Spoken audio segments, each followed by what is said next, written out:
Glenn Lazarus. Thank you, Mr. Acting Deputy President. I will be voting against this Shipping Legislation Amendment Bill 2015. In my opinion, this bill is one of the most unpatriotic and un-Australian bills I've ever seen.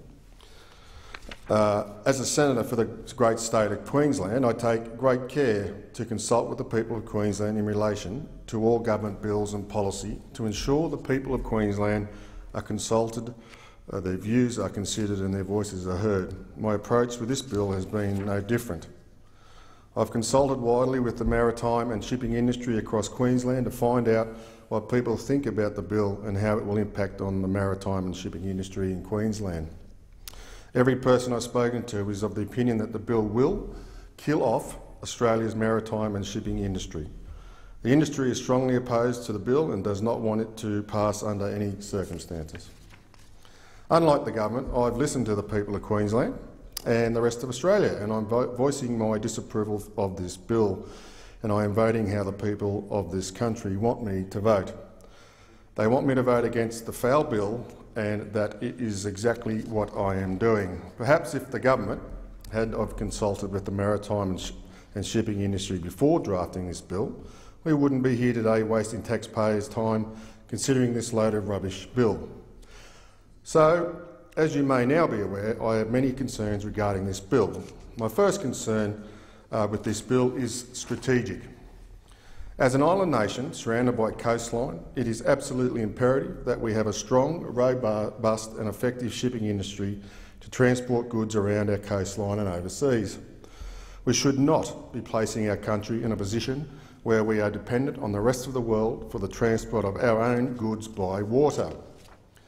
In years gone by, Australia has boasted a very strong maritime and shipping industry. However, over the years, due to the actions of inept, stupid and short-sighted governments, we have witnessed a sharp decline in our maritime and shipping industry. I have included some statistics to demonstrate this. In 1962, there were 138 Australian-flagged vessels operating in Australian waters and under Australian law, employing Australian seafarers, moving our cargo around our coastline and overseas. In 1979, this number had reduced to 93. In 1987, there were only 89. By 2002, there were only 54, and in 2012, the number had further reduced to 28. Today, in the year 2015, we now only have 15 remaining, and this is due to reduce to 14 very shortly. To summarise, in 1962, we had 138 Australian flagged ships servicing our waters, employing our people, and today we only have 15 ships remaining. Clearly, from a strategic point of view, we do not need legislation that is going to further destroy our maritime and shipping industry. We need legislation that is going to grow our maritime shipping industry. We need policies that ensure our country is well positioned for the future. On this issue, I would also like to mention fuel. Sadly, despite the fact that both sides of politics are receiving large donations from resource companies, Australia still lacks a national fuel security policy. Australia has about 2 to 3 weeks' supply of petrol, diesel and jet fuel.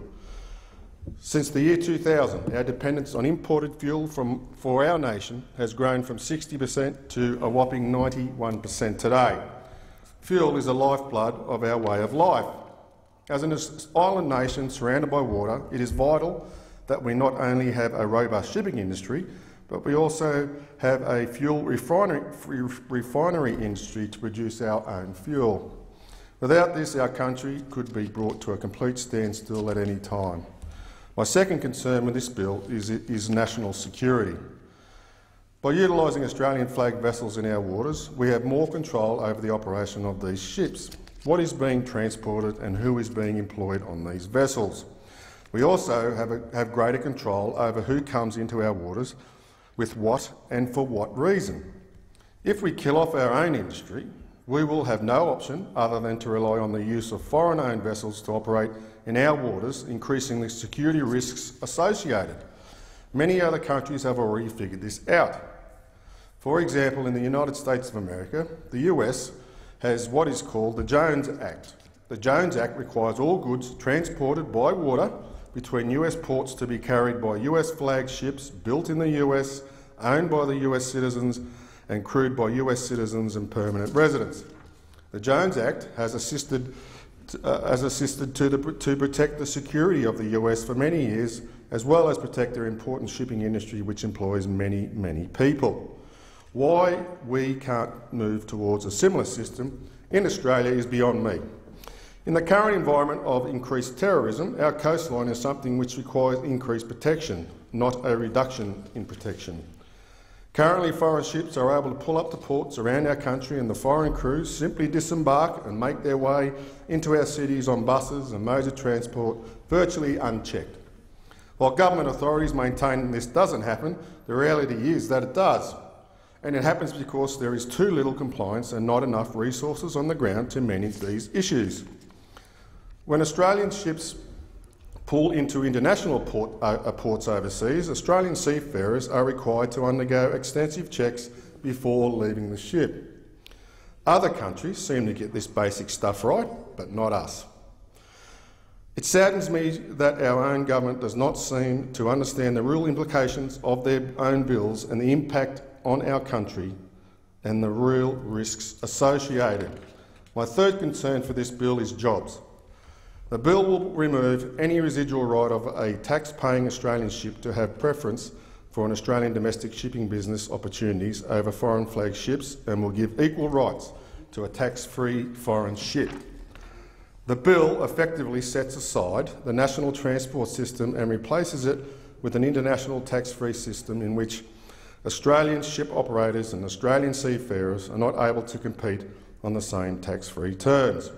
In effect, our Australian maritime and shipping industry is being asked to compete against the world in our own waters with a competitive disadvantage.